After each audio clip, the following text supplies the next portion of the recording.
on the Menti.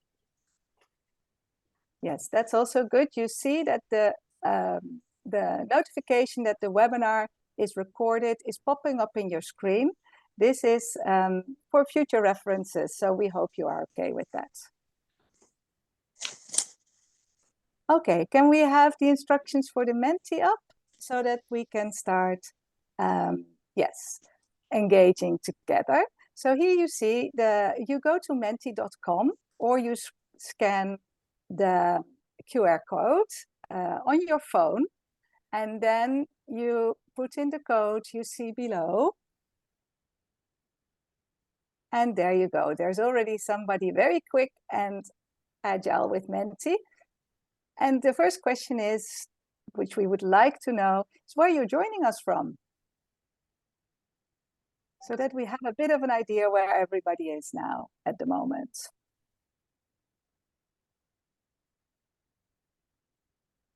Yes, so we'll see that we have still a predominantly European audience, but we have Pakistan there too.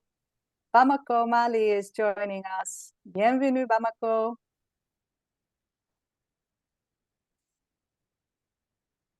Everybody managing? Geneva, probably colleagues from WHO, very welcome you are. Let's see if we can get some more people to join us on Menti. If you don't manage, you can always ask for instructions in the chat.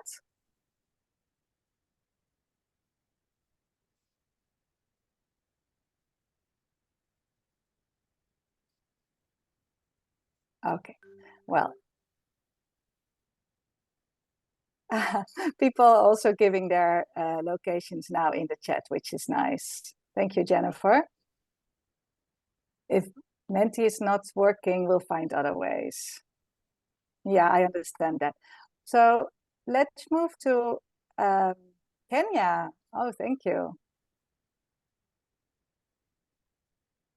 So there's even more locations that apparently are not popping up now in Menti, but that people are sharing in the chat.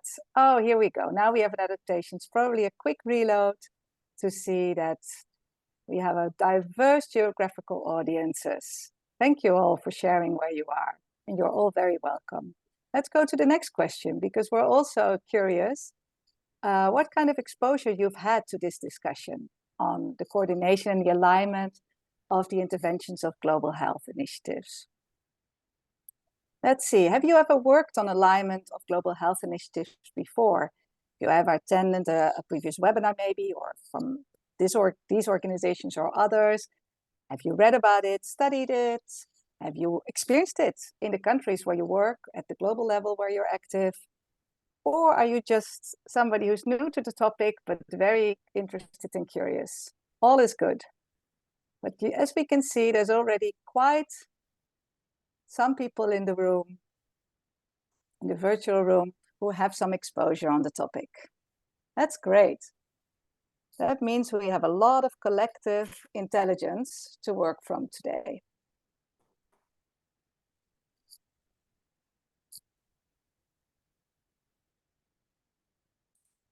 Okay. Let's see. Everybody still?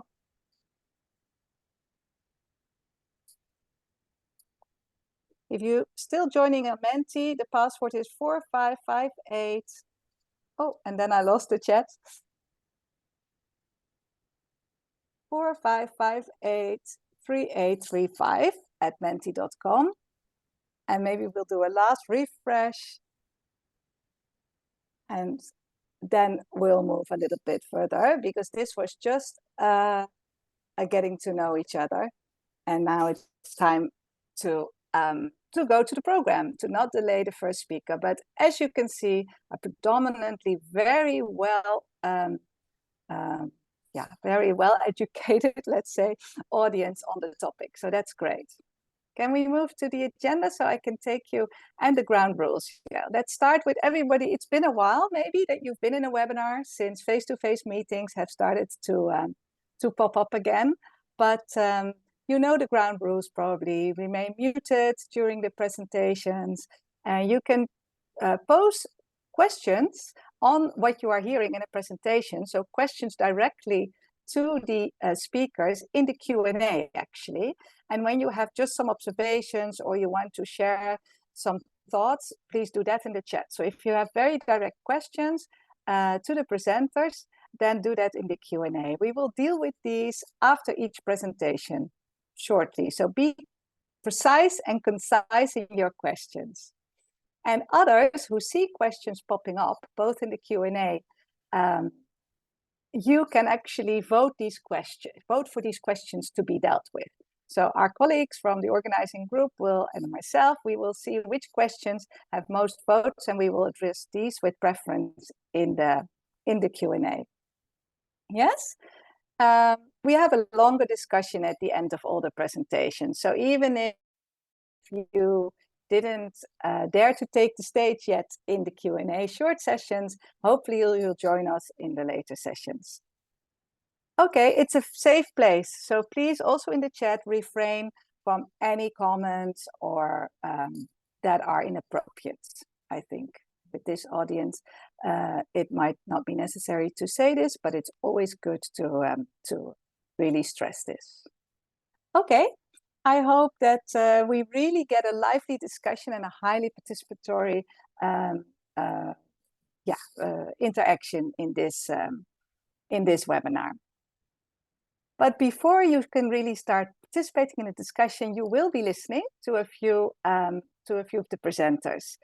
The first presenter I immediately introduced to you. So we have 3 presentations, and then we'll have a quick break. We'll have 2 presentations first, apologies. Then we have a quick break to really re-energize you. We know that your brain might be a bit full after 2 interesting presentations. We'll have our 3rd presenter, and then we go into the larger Q&A session or discussion session. Yes? So without further ado, let me start introducing the first speaker. On the agenda is still Dr. Stella Wairimu-Bosire. However, unfortunately, she could not make it today due to some family circumstances. This is very unfortunate. We only learned about it this morning. So yeah, we apologize. We are with Stella in our thoughts. And fortunately, we have found 2 colleagues from WEMOS and Cordate to present on her behalf. So the floor is to Mira Kotsumpa and Rosanna Lescoet. They are both advocacy officers at respectively WEMOS and Cordate.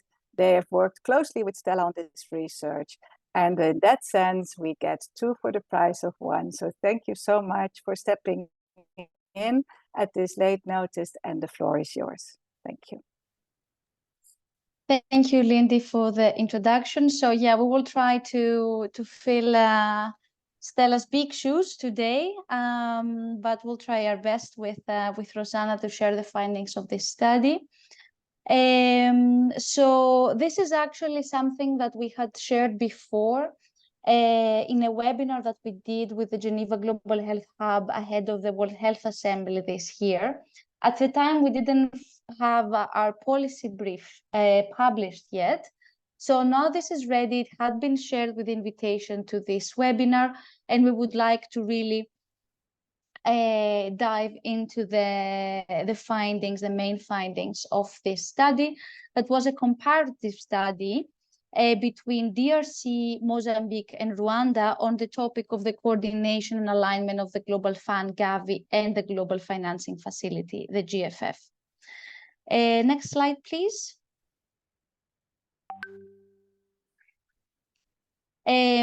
So I told you a little bit already about how this study came about.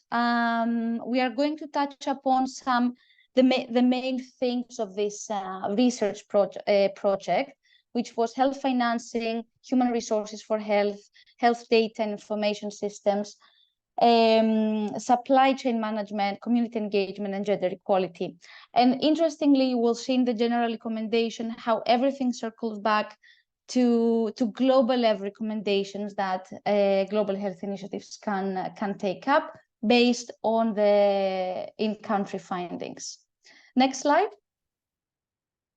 So I told you already that these are the global health initiatives that we are going to be focusing on. I'm not going to be introducing all of them. I trust they are already well known in this group of people, but of course in our policy brief, you will find more information for each one of the 3Gs as we call them in this project. I would like to start now with the main findings of the health financing element that we examined. Next slide. So we examined health financing from different angles, and one of them, which we consider key, was the policy and regulatory alignment of the 3Gs. Given that when we're talking about health financing alignment and coordination, it's not only about the funding, but also the policy that dictates this funding. And we actually found out there have been efforts to align with national health policies in the 3 countries that we examined.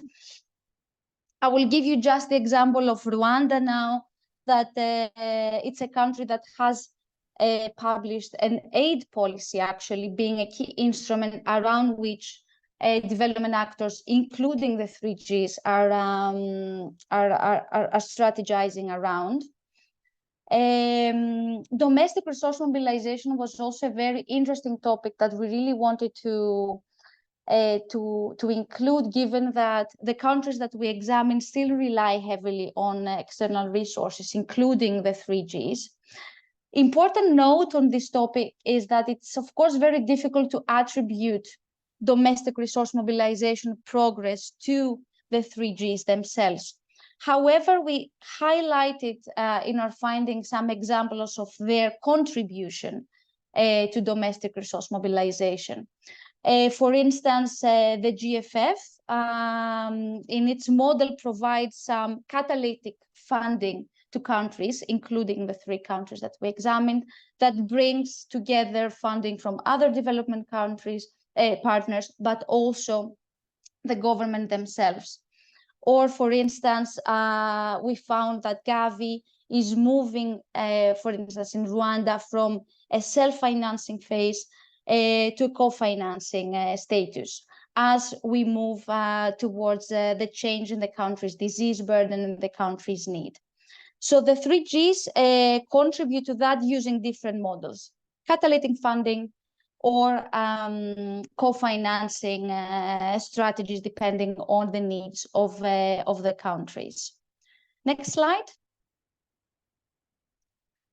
We also found that all 3Gs support public financial management systems and transparency in the 3 countries, which we find really important of examining how they really invested in financial management systems. They introduced new units in the respective ministries of health in the countries, like the project management unit that they supported in Mozambique, or the integrated financial management information system unit that they did in Rwanda. So there were findings on this topic as well. And of course, we could not get into the performance and results-based financing, which is a model that we saw the development partners using in the 3 countries. For example, to provide more incentives to health workers, or to allocate funds to national strategic plans and incentivize services. And last but not least, we also saw example of blending finance as a way that development institutions at the 3Gs use to work with the private sector. So to use development finance to mobilize additional finance from the private sector towards health. And then, of course, we took this with the concern that introducing private investors into the health sector might come with some inequitable outcomes. That was something that we are discussing in the policy brief as well.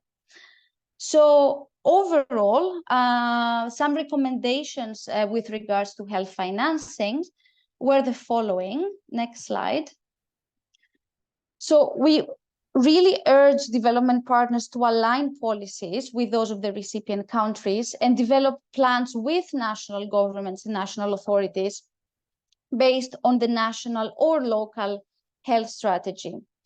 We also saw that it would be good to allow longer funding cycles and make funding as predictable, long-term, and unconditional as possible, with pooled funding where possible, or at least on-budget funding. Public financial management support is important to remain, as well as strengthening financial regulation to discourage any risky public-private partnerships and remove the risk that I mentioned before of inequitable outcomes.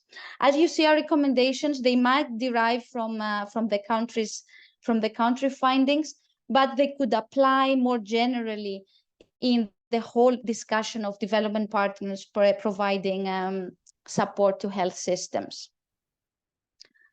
So it's not country specific necessarily, it's not 3Gs per 3G specifically necessarily, but I think it provides like a pathway of improvement. The next topic that we touched upon is the human resources for health as a key element of a health system. Next slide. We saw in all three case studies that the challenges with the health workforce remain, and it has to do with the number of health workers, with the distribution, with their training, their working conditions, and of course, the remuneration of health workers. And the 3Gs in the three countries that we examine, of course, have recognized these issues.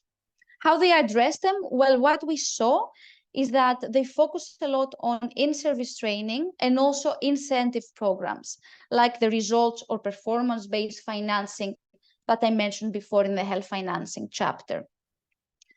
And we consider, of course, essential to focus on human resources for health development if we are really talking about strengthening health systems in the countries. So our recommendations with regards to the health workforce, next slide, is that there's need to be coordination for human resources for health funding to optimize the available resources and reduce the administrative burden and avoid the overlap, because we end up sometimes with the situation where different partners fund health workers in different ways, in different programs, project-based, and not through the health systems. So evidence-based policies were also very important to consult to the distribution of the health workforce. Training and capacity building is important and should continue. And very important, what we saw that comes back to the coordination of the 3Gs around this topic is that do no harm needs to be taken into account sufficiently, because external partners in their effort to strengthen health workers might end up creating labor market distortion. For example, when health workers are absorbed by external partners, including big NGOs that operate in countries where global health initiatives have programs. So that's a huge issue of concern, draining capacity and motivation of health workers. The other topic that we examined is the data and information system, which is very key because, as I said, we need the data information to inform policies and strategies from the 3Gs. And there are opportunities from the 3Gs to work on that. For instance, they are all members of the Health Data Collaborative that promotes alignment of technical and also financial resources for data management. And we saw example of this support in all three countries. However, we saw a lot of challenges in that. For instance, in Mozambique and DRC, we saw that the quality of data has been a significant issue. So basically, we recommend to the 3Gs that they should continue to strengthen countries' capacity to develop an effective information system by providing resources, training, and support. And actually, existing data systems should be used, and data should be exchanged between development partners to ensure standardization and interoperability. So each partner creating their own database and using their respective data system, but work on the same system led from the country where existed ideally. And of course, investing in technology infrastructure is key. For example, internet connectivity procurement delays and standard procedures that need to be in place for the data system to be improved. The next topic Miriam, will could I ask you I'm to moving to quickly Rosanna move? now. Yes. Okay, thank you. Hi, everyone. I hope you hear me well. And I'm aware of the time, so I'm going to move a bit fast on my topics. I hope that's okay, Lindy. I see you're keeping a good track of time. And for any additional information, please do refer to the policy briefs that we've shared, so that if I miss something, you don't miss the access to the information as well. So I'll be walking through the following themes. The first one we have that we focused on was supply chain management. And this was an area where there was a clear benefit of when partners coordinate together. So some examples that we found is that the Global Fund Gavi have created a guide to improve logistics management systems by integrating digital logistics and information systems in a country's health supply chain. And these are very important as this helps to gather, analyze, communicate, and utilize accurate data for effective decision making. This is linked as well to what Media mentioned before. In our country studies, we have the example of how Rwanda, for example, has built a robust supply chain framework with zero tolerance for corruption, while the DRC and Mozambique have made progresses. For example, in the DRC, the Global Fund has been vital in strengthening distribution capacity of the central medical store and facilitating procurement and distribution of medication. And like I mentioned before, we can see that donor coordination is needed to improve supply chain management and having strategies aimed at exploring new models and improved inventory management. We can move to the recommendations. So based on these findings, we found that strengthening partnerships to leverage local expertise for effective supply chain solutions at scale need more attention. And this is one of our key recommendations. We also see that the 3Gs they could scale up investments in digital technologies such as supply chain management software and mobile health apps to improve efficiency and visibility. And once again, this is really linked to health data information. Rosanna, sorry to interrupt you. Sorry, Rosanna, to interrupt you, but people have a bit of trouble hearing you. Could you? I'm very sorry. Let me pick up my headphones. Maybe that will help out.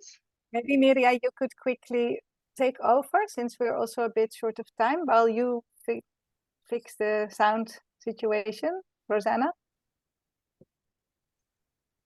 Okay. So yeah, I think Rosanna shared the main recommendations from the supply chain management. So I'll move to the community engagement and inclusion, where here we really examine how the 3Gs contribute to improving access, especially to the population populations that are left behind. And we saw several initiatives on that in our countries. For example, the Breaking Down Barriers initiative in the DRC. And actually, there are efforts for more inclusive partnerships and improving health outcomes for vulnerable populations. In this element, we also examine the participation of civil society, of course, in these goals, which is something that has been recognized by the WHO Global Action Plan and the UN, and it's highly recommended. However, we saw that still there are communities that are discriminated and stigmatized. So in terms of recommendations, next.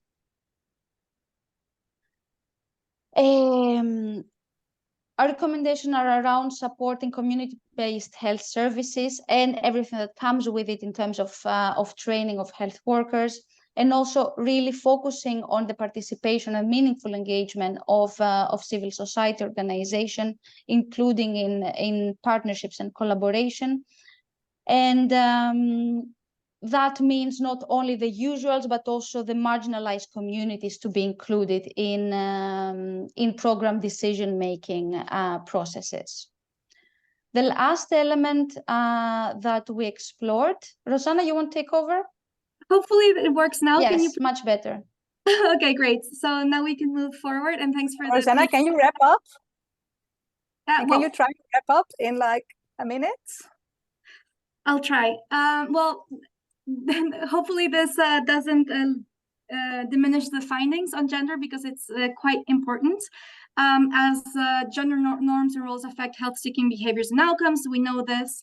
We found that the 3Gs have implemented tailored interventions for women and girls independently, but there are key challenges in mainstreaming gender in Mozambique, Rwanda, and DRC within the health sector. We see that there needs to be an integrated approach to harmonize gender policies, promote intersectional understanding, and monitor program implementation through segregated data. Our recommendations are closely linked to that, highlighting capacity building that is crucial for all stakeholders.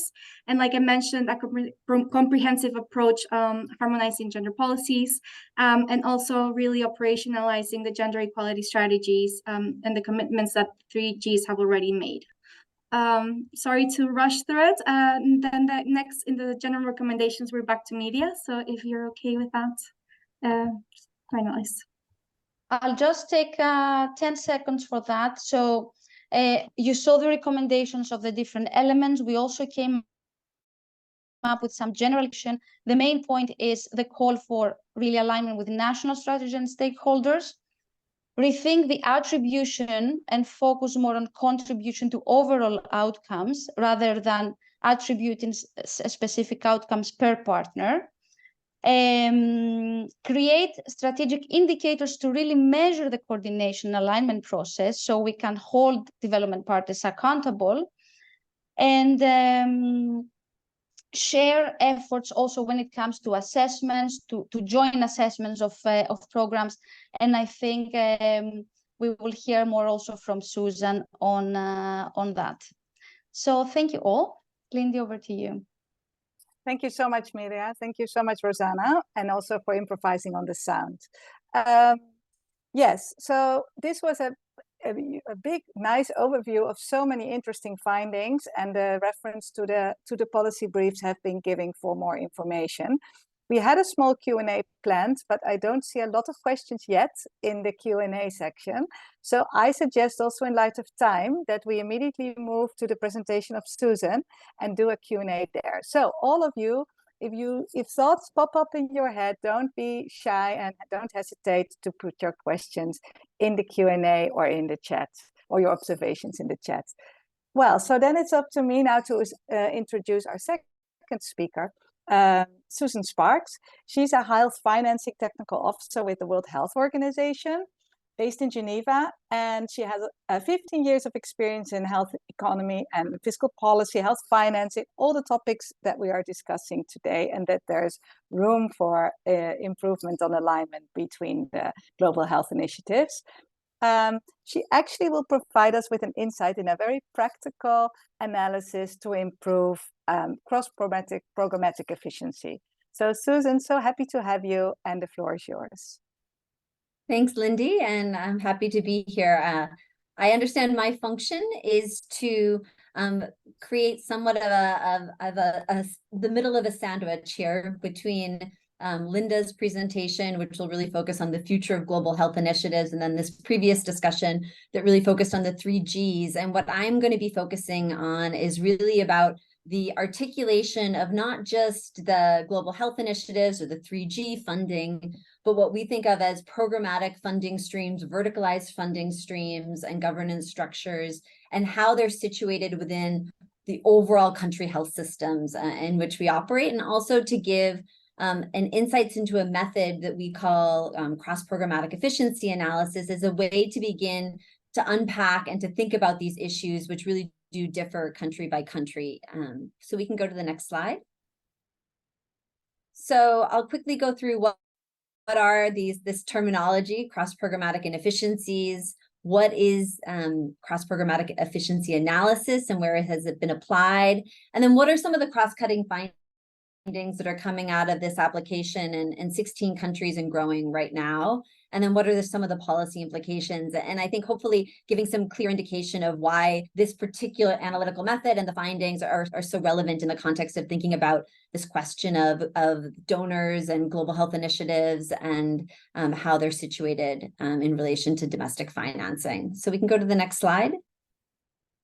So I wanted to start by demonstrating a bit of some of the words that I think were discussed in the previous presentation, and also as a visual demonstration of the type of issues that we look to identify through this work. And so this is looking at the Burundi pharmaceutical supply system. And so in the middle, you see this source de financement.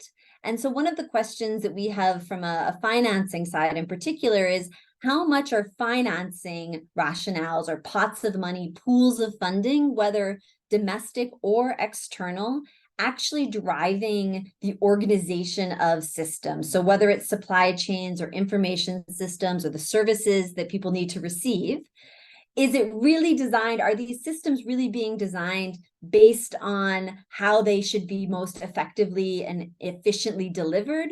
Or are they actually designed based on how funds are actually allocated, how the accountability is run, and how the governance structures are structured? And so part of this work is trying to flip some of the rationale on its head and to think, well, is this the way you would actually design the Burundi pharmaceutical supply system from a delivery side? Or is it really those financing sources that's driving some of the chaos and fragmentation that we see in the system? So the next slide.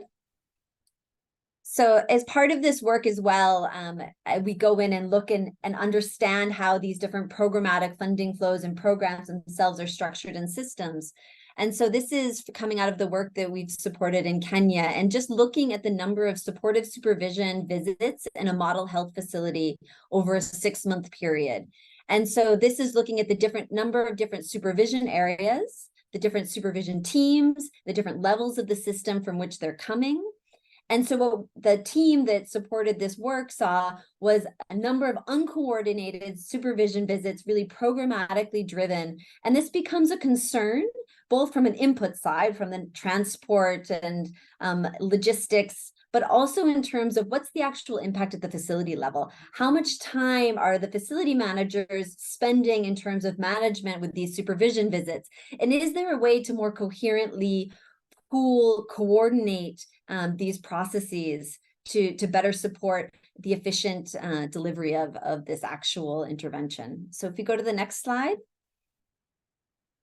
This is again coming out of work that we've supported in Sri Lanka. And again, Sri Lanka is not actually, this isn't a donor-driven necessarily issue because it's not heavily donor-dependent. But what we saw was, in going in, is what we do through this work is actually looking, okay, what's the total number of information systems in this example that are operating in a system? And where are they sitting? Who's inputting into them? How much time at the facility level goes into filling out the different forms? How does this information actually come together in a coherent way? And so if we go to the next slide, this is a topic that comes up in a number of places. So I was most recently working in Pakistan, and in one province, they had 100 different information systems, electronic medical records. And so there is this tendency in this particular area of this overlaying. And so whether it's from a domestic side, but often they are externally driven because there's a need for more accountability, for more measurement. And if the existing systems aren't able to provide that information, there's this overlay that happens. And we care about this again because it has implications for monitoring and reporting. You get an incomplete picture of individual health, the inability to coordinate. But often what we see in many of these contexts, and this links to the topic today, is that the programmatic, the externally funded initiatives often have stronger programmatically oriented systems than the core of the system itself. And so what does that mean in terms of the quality of output? And then, of course, having a very high administrative burden on health workers. So if we go to the next slide, and with that teaser of the type of issues that we really look at through this work, So first, from what we define as cross-programmatic inefficiencies is really looking at and identifying duplications or misalignments across core health system functions. And so these are the functions that were presented in the earlier presentation that we all know so well, in terms of the financing, the governance structures, the health workers, the information systems, the supply chains, the facilities. And so how can we identify those key areas that are constraining the level of effective coverage potentially achievable by the health system? And the premise here is not to say it's not about integration or not integration. This is really about how do we have more constructive dialogue. If there's a recognized issue of fragmentation, where to begin in a specific context? Where are the real issues? And then what are the root causes of that? And so this work really looks to answer two different questions. One, what are the specific areas of these duplications across health programs? So health programs that we know proliferate in most countries in terms of programs around specific diseases, so or interventions or services. So HIV, TB, malaria, EPI, but also NCDs, nutrition, emergency preparedness. So really looking for those areas of gross duplication, so those 100 information systems and the impact that has. But also thinking through and identifying how does the programmatic financing and governance and accountability structures that's really important, particularly when we think of the global health initiative space, align to the efficient, sustainable service delivery objectives of the country itself, and where do those accountabilities really rest? So if we go to the next slide. This is just a very simple schematic of what we do. And so again, this is applied health systems analysis of looking within programs. So really understanding within a program, what is organized really in this verticalized, fragmented program specific way, as compared to what is organized at a system level. And then by looking across, identifying those areas that are really programmatically organized. Are there opportunities for more integrated, coordinated, pooled approaches, and how to begin a dialogue around that? So if we go to the next slide. So these are the countries where we've applied this analysis so far, really across our organization. And first, I want to highlight that it's not only the HIV, TB, malaria, EPI, or those programs that we think of as quite heavily donor dependent, but also when we go into countries, the countries determine where, what are the priority programs that they want to look at. And the ministries, often we're looking at the RMNCAH, the NCDs, also thinking through the organization of those programs as well. And this work is really not meant to stand alone. And so it's done within the context of, often it is done in the context of donor transition or sustainability planning, but also in relation to overall service delivery reform. And so what does it mean to move towards an integrated primary care system when you have separate programmatic service delivery structures? What does that mean to have that alignment? Or in terms of health financing strategy development. And so there's a lot of different contexts where in bringing in this programs from a system perspective can be quite powerful. So if we go to the next slide. So just to say, we do have a step-by-step guide that's on our website in terms of the steps to take and including hopefully useful templates as well. Also thinking about some of the political economy dynamics associated with these issues and how to identify key stakeholders that's available, just as a bit of a plug. So if we go to the next slide. So this is where we're starting to bring together some of the synthesis of what we're seeing across countries and what are the trends. And so I think one thing is that so here frequency refers to the number of countries in which these issues were identified. And what I want to stress here is it's not about identifying every single area of fragmentation or issue. It's really about where are the priorities. And those priorities can be set based on technical feasibility, political feasibility, but that's really part of a process of dialogue. First, you need to have the evidence base. And often we get the reflection, well, these issues are known, we know about this, but without that clear information, and when we're supporting this work, one issue is it's not about what the policy is. It's about how these programs are actually implemented in practice, because often you speak at a national level and there's a policy of integrated primary care, that everything should be one-stop shop, and well, everything is integrated functionally because you have your one health worker and a rural outpost. But then what we do is through this work is we make sure the teams actually go down to facility levels and talk to district managers. And that's where you see the real output of this organizational structure and the impact in terms of the frustration of district managers who are receiving these different financial flows and receiving different in-kind resources without the ability to allocate themselves. And we see the lack of actual integration at the service delivery level as a result of these upper level structures. And this comes out really in terms of what we see of the number of issues that come out. And so clearly this issue of fragmented inputs, and so health workers, information systems, supply chains, facilities, is quite important. But often those are, to actually address those issues, you have to look at the financial flows. You have to look at the public financial management systems. How is planning actually done? Is anybody sitting together across these different programmatic structures to think even at lower levels of the system where resources can be shared? So if we go to the next slide.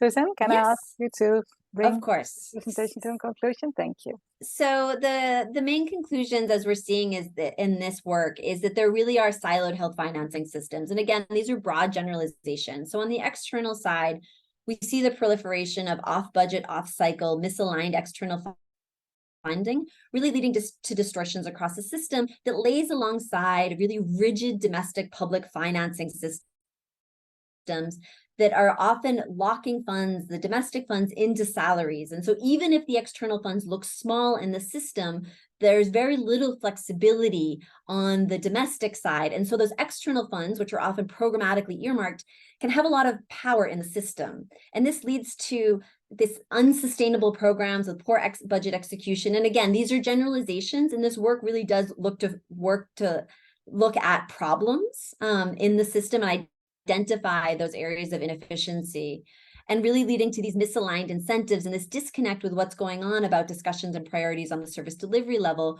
with the financing and governance structures. So if we go to the next slide, what we see is that this really has an impact on weakened governance, complex political economy, entrenched power dynamics. Identifying these inefficiencies actually becomes quite collaborative, and there's a lot of consensus. But then actually addressing these issues, because there is a lot of vested interest often tied to these external resources, can be quite difficult.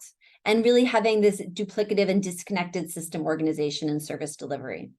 So on the next slide, what we see is there's a lot of different entry points. And what I won't talk through these, but what I want to stress is this isn't just about establishing a pooled fund or having a single plan. There's also a lot of different entry points in terms of, in Ghana, there is work on the supply chain, or just looking at how to integrate the budget with HIV, TB, and malaria across travel, training, and supervision. And so you can actually start at different levels of the system to begin to this defragmentation process. So the last slide is really about what are the implications for the GHIs, and hopefully leading into Linda's presentation.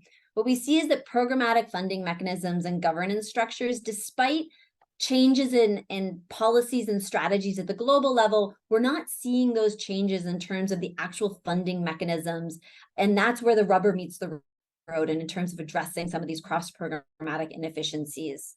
And then this continued separation of budgeting, planning, and accountability, and that often the health system strengthening oriented funds actually sit programmatically within these systems. And that many of the GHI funded programs are actually not at the table as part of sector level strategies and reforms, because they have their own funding, they have their own governance structures. But this is really a question of then what happens in the context of transition. And the last point there is really these deeply entrenched political constituencies. So with that, I'll leave the key messages up while it transitions to Linda, but look forward to the discussion and how this work can continue to be used, and happy to answer questions. Thank you. Thank you so much, Susan, for this insightful presentation and this enormous amount of resources for others attending today to look into in a later stage. I'm again looking at time, and I suggest that after having listened, there's already been some interesting observations in the Q&A on attribution, on agenda setting, on who's actually taking the lead. So I suggest we take these questions up in the discussion. But before we go there, we would like to suggest to do a bit of an energizer. We've been listening for a while now to people speaking.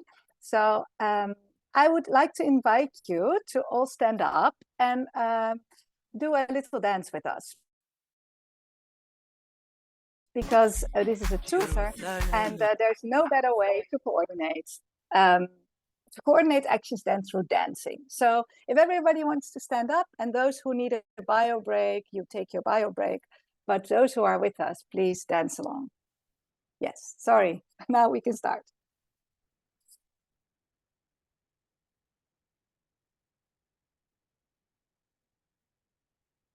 Oops, have we lost the momentum now in the reload?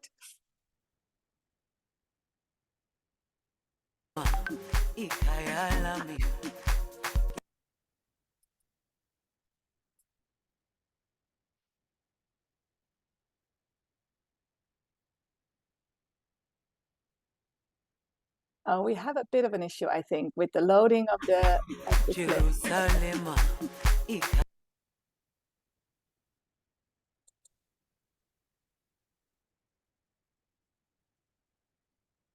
Oh, it's a pity. I think we all know this dance, right? On Jerusalem, of the supporting health workers during COVID.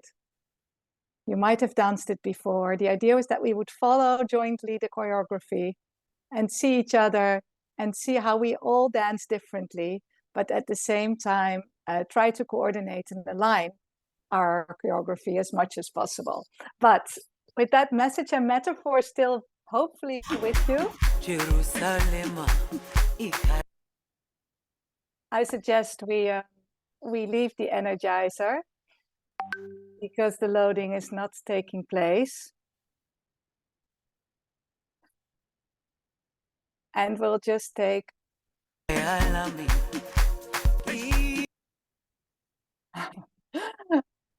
and we just move on. Is everybody still okay? Maybe we don't do thumbs up here. We don't have the gallery on, but I suggest we move on and hopefully we'll dance at another moment together. So then it's for me now to introduce our third speaker, who indeed, as already Susan announced, will kind of bring the discussion together. There's already reference to this study by Desmond in the chat. Indeed, I would like to introduce you to Linda Muller. She is an independent advisor on Partnership for Global Health, and she brings years of experience in working for ICRC, WHO, many other multilateral partnerships, UN organizations, and always focusing on bringing people together to mobilize resources for global health. Currently, she's at the Secretariat of the Future of Global Health Initiatives, and she will present some of the work that the Future of Global Health Initiatives has done to move forward on this discussion. So over to you, Linda. Great, thank you very much, and good afternoon, good evening, and good morning to everyone. Can you hear me first? I'll just check. Yes, you're loud and clear, thank you. Excellent. So maybe one word before I move to the first slide on the Future of Global Health Initiatives process. And first, big thanks to Susan, what an amazing presentation, and to Rosanna and Miria that really underscore the issues that we're focusing on here. The Future of Global Health Initiatives process is a time-bound through to the end of this year, multi-stakeholder process of dialogue, deliberation, and action to consider some of these issues that we're talking about today, to identify and enable options for global health initiatives to better complement domestic financing to maximize country-level health impacts as part of country-led trajectories towards UHC. So we are going to be trying to take all of this great evidence and the findings and the recommendations from the work that we've heard about earlier, work that I'll talk about in a moment, and to actually affect change, to take these findings and affect change. So if we look at the next slide, there's sort of a three-phase process to the Future of Global Health Initiatives. So phase one has just come to a conclusion, and this was the point of listening, engaging, and generating evidence, and it culminated in the publication of the Wellcome Commissioned independent study that Desmond referred to in the chat. And there was a research and learning task team that supported the Future of Global Health Initiative steering group in this. And Rosanna from Cordate is a member of that research and learning task team, as is Susan from WHO. The phase that we're in now is, to me, the trickiest phase of all. It's taking these research outputs from the Wellcome Commissioned research and other inputs, including the ones that we've heard about earlier, forward to a set of commitments for collective action by the Future of Global Health Initiative steering group and other stakeholders. So this is the real key. It's a commitment. What we're striving for is for actors, many of whom are board members of the GHIs that we're talking about. So countries, Canada, the UK, Norway, Malawi, we have Ghana, DRC, Ethiopia, Kenya.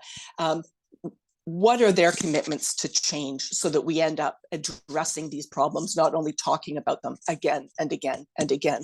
And there's a group right now, we're calling it the Commitments Task Team, that is trying to map out this process of getting from all of these research findings and recommendations to commitments. And again, thanks to Susan, who is on that task team.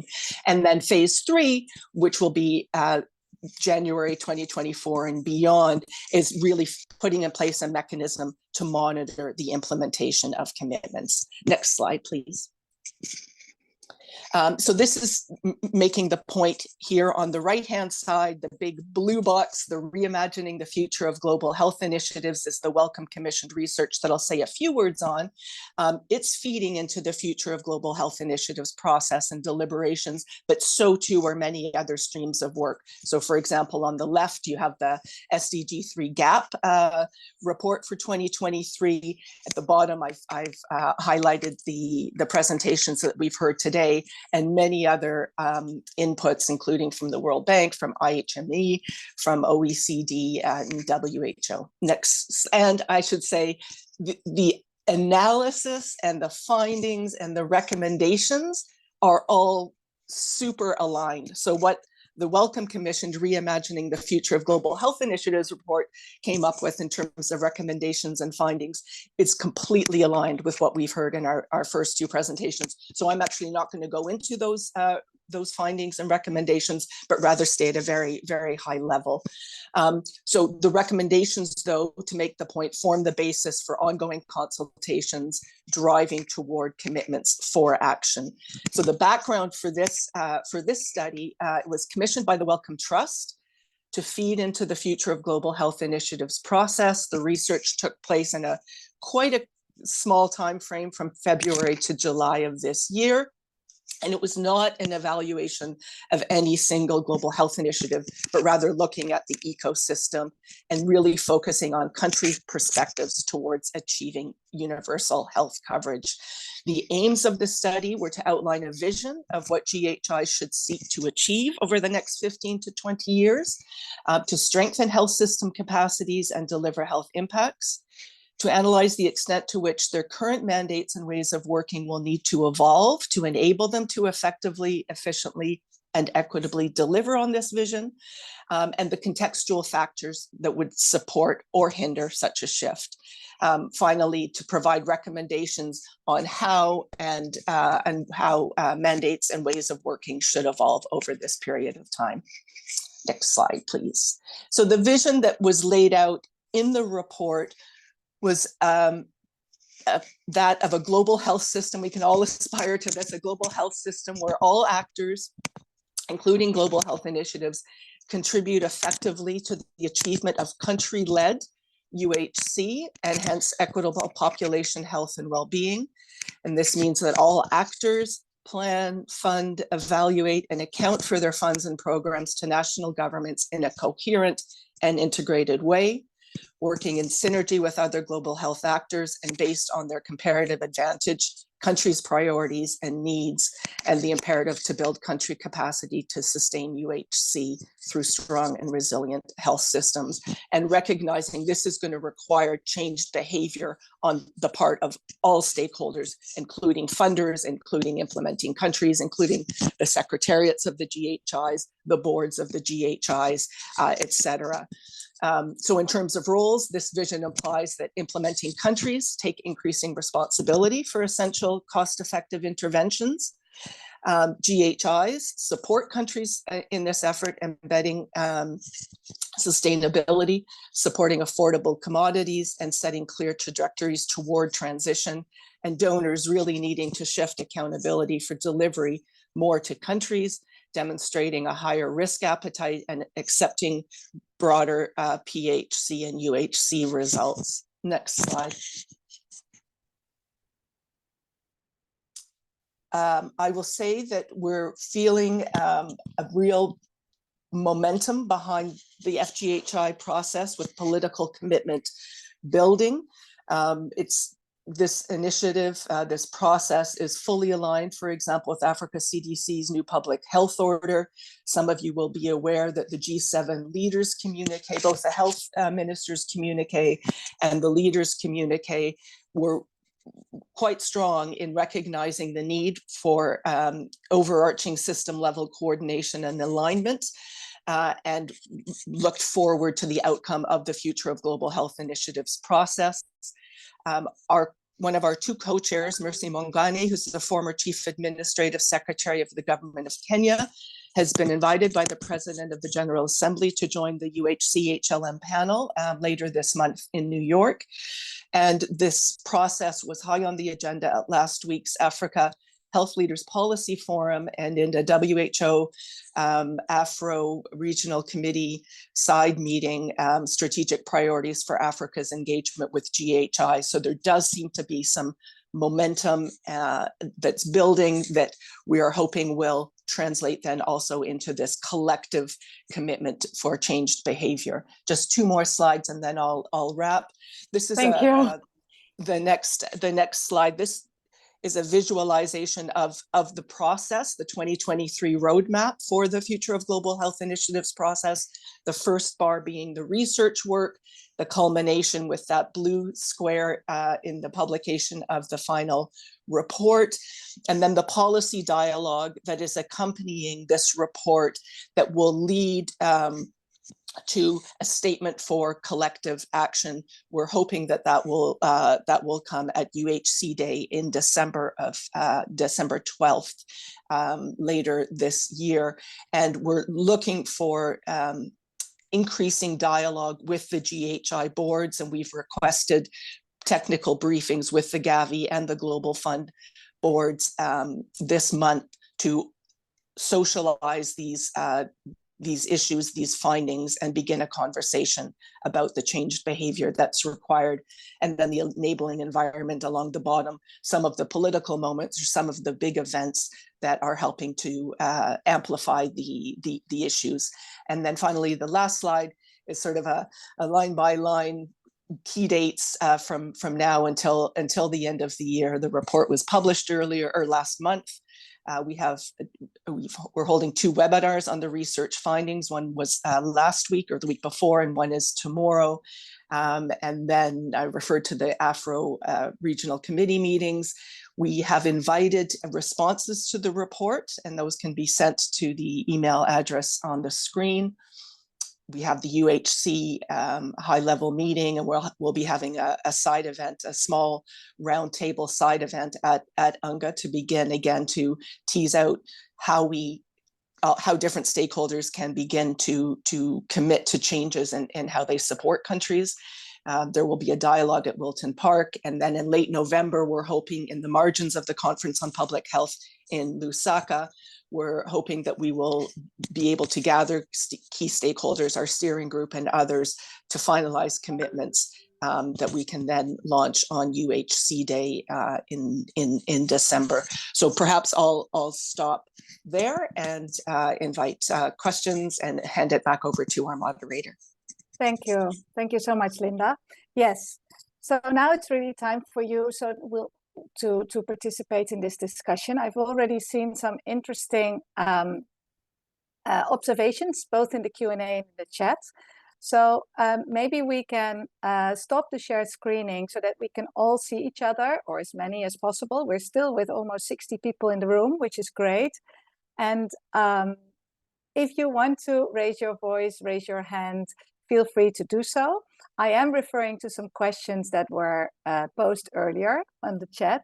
And I think one, and comments too, one was on the alignment on some of the recommendations. And I think it was Desmond particularly putting to the floor that this attribution issue between the different GIs is such an important issue. And how can we concretely work our way around this? He suggested a pooled fund. Susan said that's not the only solution. There's many more. So maybe, Susan, you want to respond to that, since you were specifically referred to this. How can we really get this attribution issue moving? I think that was an important question. Desmond, have I put your question right, or do you want to add to it? Okay, I assume silence is agreeing, so please respond.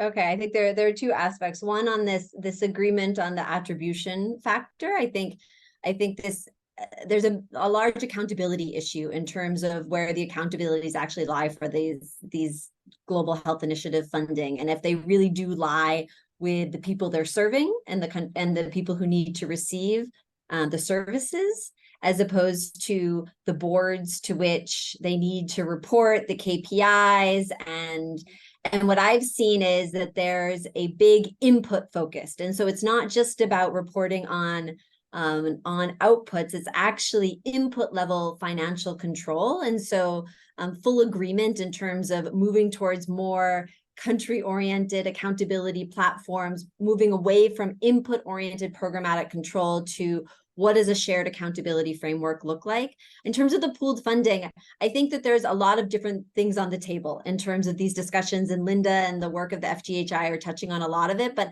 I think, Desmond, I really appreciated your point in thinking about, it's not just about pooling all funding, but are there specific areas of funding? And I think this issue around the health system strengthening, I think we can all agree that 3-year grant cycles that rely on replenishments, when we know that these systems, to work through government systems, to be able to actually build towards more sustainable solutions, that doesn't necessarily lend itself to that type of programmatically oriented short-term grant cycles. And so I think where I personally think is thinking in a much more nuanced way about how to pool certain aspects in particular of the GHI funds, and not just thinking at the global level or even the national level, but how do we really support those district managers who are receiving these different flow of funds and these in-kind resources, yet are accountable for reporting on the results. And so, yeah, agreement on the pooled funding issue. Often it comes up very importantly.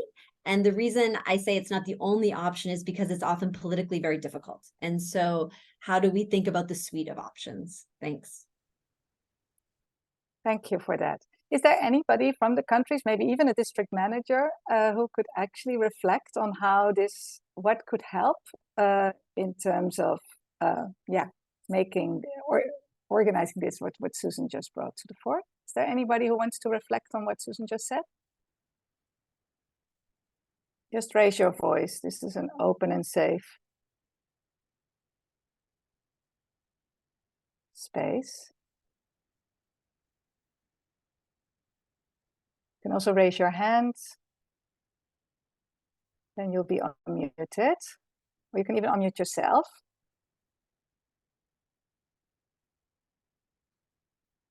Well, if there's nobody who wants to respond, maybe a second point that was made, I think was an interesting one by Harry Coleman, around agenda setting. I think it comes back again, right, to the ownership of countries and the ownership of the donors to global health initiatives. So how does this reciprocity work, and who in the end determines the agendas? I think, Harry, that was a point you wanted to make. Do you want to elaborate on that? Also, after because you made it quite early in the presentation.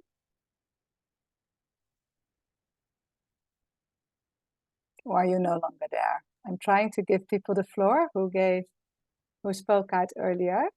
Harry has responded, let me know if it doesn't make sense, media, because she wanted to respond initially. I think Yes. there's also an issue. I don't know if the participants are able to come in with the webinar feature, I wonder as well.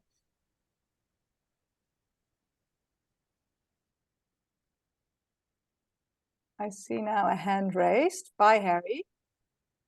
Yes, you have the floor, Harry. Are you able to unmute yourself? No, yes. Fully unmuted myself. No, I was going to say, I did raise the question at the beginning of the webinar, and I saw that Miria wanted to answer it. I don't think I need to elaborate it unless Miria would like to clarify anything in my question.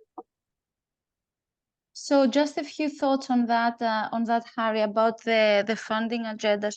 You ask if the alignment would impact the funding agenda, and I think the answer is yes, because if we are really serious about aligning and coordinating around health system strengthening, then indeed we need to see also global health initiatives changing their priorities and changing their agendas towards the prioritization that happened at the country level. So definitely to make steps towards that, we cannot continue to a business as usual model as it is now. So indeed, if we have these commitments, because I also had another question, like who is responsible in fact for this?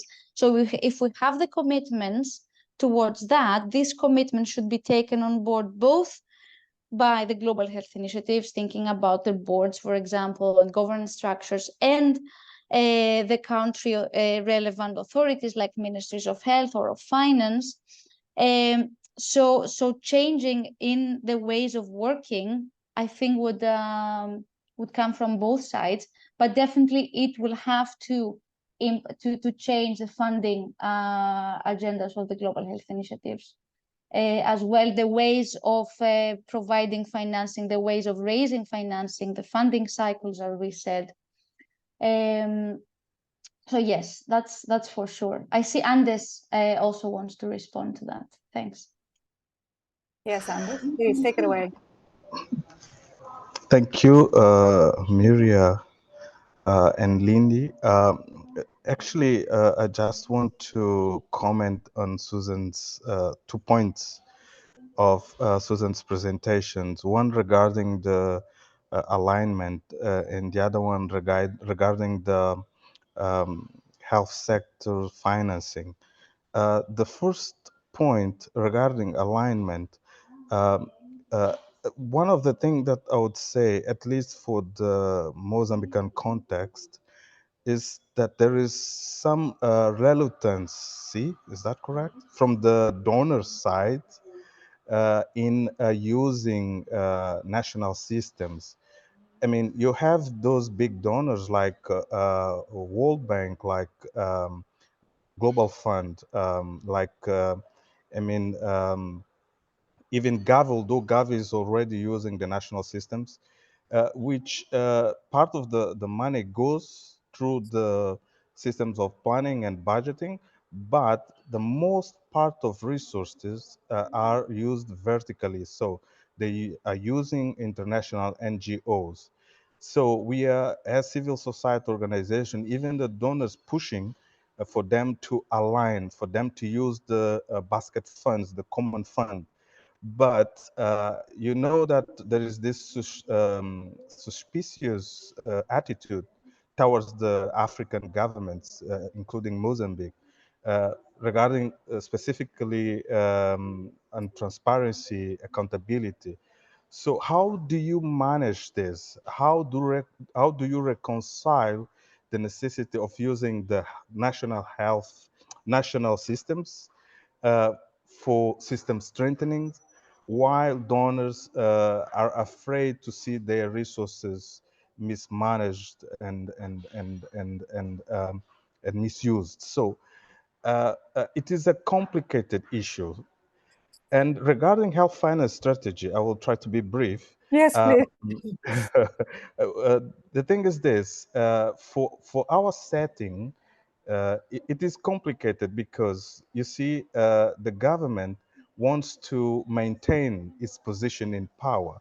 So the health system, the health was provided for the Mozambican citizens as one of the gains of the independence. So if you raise the user fees, if you introduce another schemes to make sure that the financing is sustainable, you are running counter the narrative, counter the ideology which made you in the first place be in the power. So I think that each country has specific contexts which needs to be analyzed with some depth. I think that one discussion is not enough. Maybe we need to talk about this more.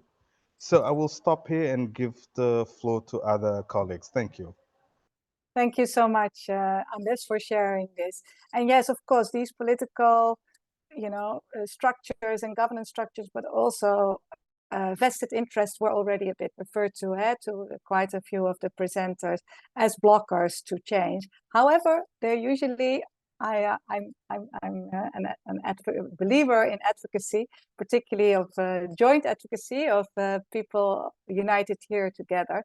We can break these vested interests and challenge them, I think. Yes, so we are already running late and at the end of this webinar. We'd love to talk more, particularly about what Anders was saying on how we could move into change, how we could collaborate even more, although you've seen that there's already a lot of collaboration between the different initiatives working and the presenters here present working together. But if you want to continue to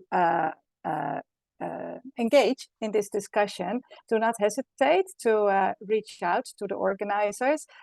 This webinar was recorded and will therefore also be available after closing the webinar. So you'll be informed about this. And yeah, we truly hope that indeed this is not the end of this discussion. There's a whole political process, as Linda rightfully pointed out, that could provide entry points, but that is more at the global level. In the end, it's all at country level where change needs to happen.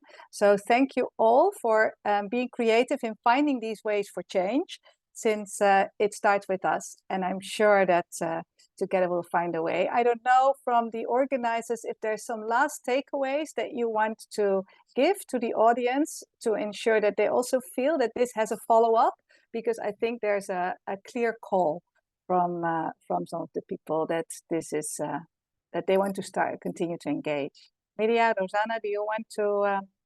Maybe quickly, since we see that this is a topic that has been coming over and over and over. So if people also do similar studies, similar assessments, develop material on this topic, like to keep on sharing between the community, so we will be able to have an evidence base in our advocacy as well. I know there was one more person to speak. I don't know if we have time for that, or maybe Ina could write in the chat. Oh, I see now there's one more hand raised. Yes. Sorry, Ina, to have missed that.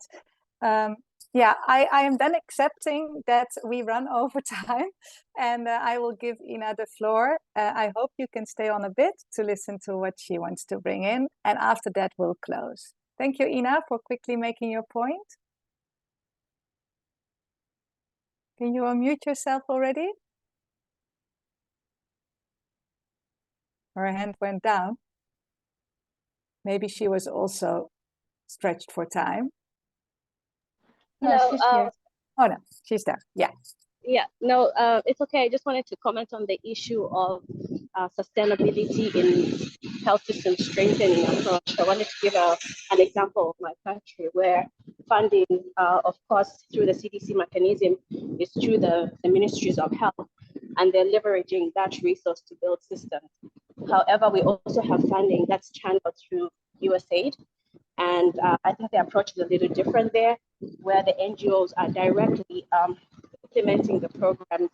And because they have targets to reach, you find that they create this parallel system to the government systems to achieve those targets. And that's working against the core aspects of system strengthening and also sustainability for the Ministry of Health. So I just wanted to alter that perspective. Thank you, Ina.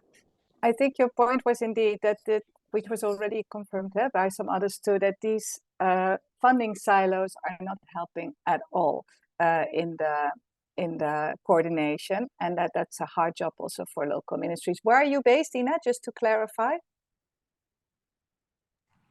I'm based in Lusaka, Zambia. Thank you. Thank you. Okay, well, thank you all. I do want to close since we do keep to time in these webinars. But I thank you all for first of all the presenters for your excellent presentations, and then the participants who shared thoughts in the Q&A and in the chat, and for all the others who were here and who I'm sure take this forward in their own sphere of influence. So again, thank you so much, and wishing you a lovely day, afternoon, or evening, wherever you are. We will come back to you. And again, thank you so much. Thank you. Bye, thank you, everyone. Bye, everyone. Bye. Bye.